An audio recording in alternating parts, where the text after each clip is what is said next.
बच्चे हों या बड़े, हर किसी को आलू के चिप्स बहुत ज्यादा पसंद होते हैं, जो बाजार में अलग अलग फ्लेवर के साथ मिलते हैं। हर पार्टी में जान डाल देने वाले इन चिप्स का इतिहास प्रथम विश्व युद्ध से भी पुराना है। लेकिन क्या आपने कभी सोचा है कि फैक्ट्री में आलू के चिप्स कैसे बनाए जाते हैं? अगर नहीं तो इस वीडियो को आखिर तक जरूर देखें, जिसमें हम आपको बताएंगे पोटैटो चिप्स की शानदार मेकिंग। प्राचीन समय में आलू को काटकर चिप्स तैयार करने के लिए आधुनिक मशीन नहीं हुआ करती थी, इसलिए साल 1930 तक फैक्ट्रियों में काम करने वाले मजदूर आलू को हाथों से बारीक बारीक काटने का काम किया करते थे, जिसके बाद उन टुकड़ों को तेल में फ्राई करके मसाला लगाने के बाद कागज की थैलों में पैक करके बाजार में भेज दिया जाता था। लेकिन उन चिप्स की उम्र महज 2 दिन तक ही होती थी। दरअसल भारी हवा लगने की वजह से आलू के चिप्स का करारापन खत्म हो जाता था, जिन्हें बाद में खाने में मजा नहीं आता था। इसलिए उस दौर में आलू के चिप्स ऑन डिमांड तैयार किए जाते थे। लेकिन जैसे जैसे विदेशों में चिप्स की मांग बढ़ने लगी, तो वैज्ञानिकों को इन्हें लंबे समय तक चलाने के लिए उपाय खोजना पड़ा। इसके बाद साल 1940 में वैज्ञानिकों ने आलू के चिप्स को लंबे समय तक फ्रेश रखने के लिए नाइट्रोजन गैस का इस्तेमाल करने की सलाह दी, जिसके बाद बाजार में आलू के चिप्स बनाने का तरीका पूरी तरह से बदल गया।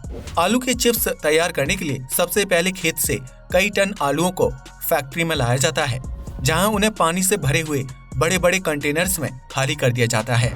पानी से धुलने के बाद आलू पर लगी हुई मिट्टी अच्छी तरह से साफ हो जाती है, जिसके बाद उन्हें एक कन्वेयर बेल्ट से गुजरना पड़ता है। इस कन्वेयर बेल्ट में आलू की छटाई का काम होता है, जिसमें से 2 इंच से छोटे आकार के आलूओं को अलग कर दिया जाता है। इसके बाद मोटे और बड़े आकार के आलूओं को आगे भेज दिया जाता है, जहां पिलर मशीन में जाने के बाद आलू के छिलके अलग हो जाते हैं। इसके बाद आलू को दोबारा से एक कन्वेयर बेल्ट से गुजरना होता है, जिनमें से वर्कर्स हरे या दाग वाले आलूओं को अलग कर देते हैं। कन्वेयर बेल्ट पर छटाई के बाद सभी आलूओं को कटिंग के लिए स्लाइसर यूनिट में भेज दिया जाता है, जहां आलू को बहुत ही बारीक गोल टुकड़ों में काटा जाता है। इसके बाद उन आलू के टुकड़ों को एक बार फिर गर्म पानी से अच्छी तरह से धोया जाता है, ताकि उनमें लगा एक्स्ट्रा स्टार्च पूरी तरह से निकल जाए। इस तरह गीले आलू के टुकड़ों को एक बार फिर कन्वेयर बेल्ट से गुजारा जाता है, ताकि उनके अंदर मौजूद नमी पूरी तरह से खत्म हो जाए और वे अच्छी तरह से सूख जाएं। इसके बाद सूखे हुए आलू के टुकड़ों को गर्म तेल के खौलते हुए बर्तन में डाल दिया जाता है, जहां आलू के टुकड़ों को अच्छी तरह तला जाता है और वह क्रिस्पी होकर बाहर निकलते हैं। आलू के चिप्स को फ्राई करने के बाद उन्हें एक बार फिर कन्वेयर बेल्ट से गुजारा जाता है, ताकि उनमें मौजूद एक्स्ट्रा ऑयल खत्म हो जाए। इसके बाद आलू के चिप्स को गर्म रहते ही उन्हें एक गोलाकार घूम रही मशीन के अंदर डाल दिया जाता है, जिसमें थोड़ी थोड़ी मात्रा में मसाला गिरता रहता है। यह मशीन चिप्स में मसाले को अच्छी तरह से लगाने का काम करती है, जिसकी वजह से हम सभी को स्वादिष्ट चिप्स मिल पाते हैं। इसी वक्त चिप्स में अलग अलग फ्लेवर के मसाले मिलाए जाते हैं, जिसके बाद उन्हें अलग अलग बेल्ट से पैकिंग रूम तक भेजा जाता है। इस दौरान फूड टेस्टिंग एक्सपर्ट्स आलू के चिप्स को टेस्ट करके उनका क्वालिटी चेक करते हैं, जिसके बाद चिप्स को पैकिंग के लिए हरी झंडी दिखा दी जाती है।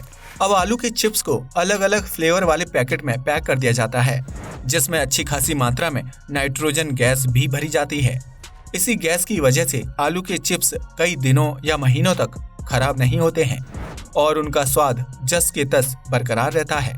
इसके बाद तैयार चिप्स के पैकेट्स को बड़े डिब्बों में भरकर ट्रक की मदद से अलग अलग शहरों और दुकानों तक पहुंचा दिया जाता है, जहां से आप और हम पोटैटो चिप्स खरीदकर आसानी से खा सकते हैं। तो अब तो आप समझ गए होंगे कि आपकी पार्टी में 4 चांद लगाने वाले पोटैटो चिप्स किस तरह से बनते हैं। वीडियो पसंद आया हो तो इसे लाइक और शेयर करें, साथ ही चैनल को भी सब्सक्राइब करें।